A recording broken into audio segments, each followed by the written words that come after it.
అమ్మాయి సముద్రం మధ్యన ఒక కంటైనర్ మీద ఇరుక్కునిపోతుంది. ఈమె తన చొక్కాను నీళ్ళలోకి విసరగా ఆ చొక్కా దగ్గరికి కొన్ని చేపలు వస్తాయి. అప్పుడు ఆకలితో ఉన్న ఈమె ఆ చేపలను పట్టుకోవాలనుకుంటుంది. కానీ ఈమె కంటైనర్ మీద ఉండడంతో ఆ చేపలు ఈమెకు దొరకవు. అప్పుడు ఈమెకు ఒక ఆలోచన వస్తుంది. ఈమె ఒక ఇనుప కడ్డీకి తాడు కట్టి ఆ చేపలపైకి విసురుతూ ఉంటుంది. కానీ ఈమె ఎంత ప్రయత్నించినా సరే ఒక్క చేప కూడా ఈమెకు దొరకదు.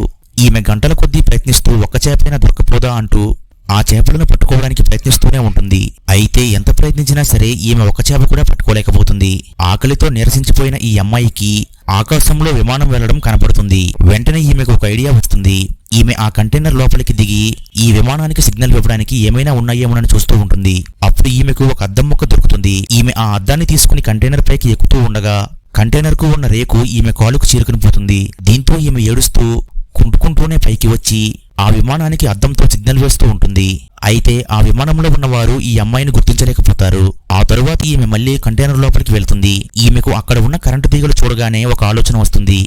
ఈమె రాత్రంతా కష్టపడి ఆ కరెంటు వైర్లతో ఒక వలను తయారు చేస్తుంది. మరుసటి రోజు ఉదయం ఈమె ఆ వలను సముద్రంలోకి దింపి మళ్లీ ఆ వలలోకి చొక్కా వేయగా అక్కడికి మళ్లీ కొన్ని చేపలు వస్తాయి. అప్పుడు ఈమె ఈ వలను పైకి లాగగా ఈమెకు ఒక చేప దొరుకుతుంది. దీంతో ఈమె ఆకలి తీరుతుంది. కంటైనర్లో ఉన్న ఈమెకు తర్వాత ఏమైందో తెలుసుకోవాలంటే వీడియోని లైక్ చేసి నెక్స్ట్ పార్ట్ని కామెంట్ చేయండి.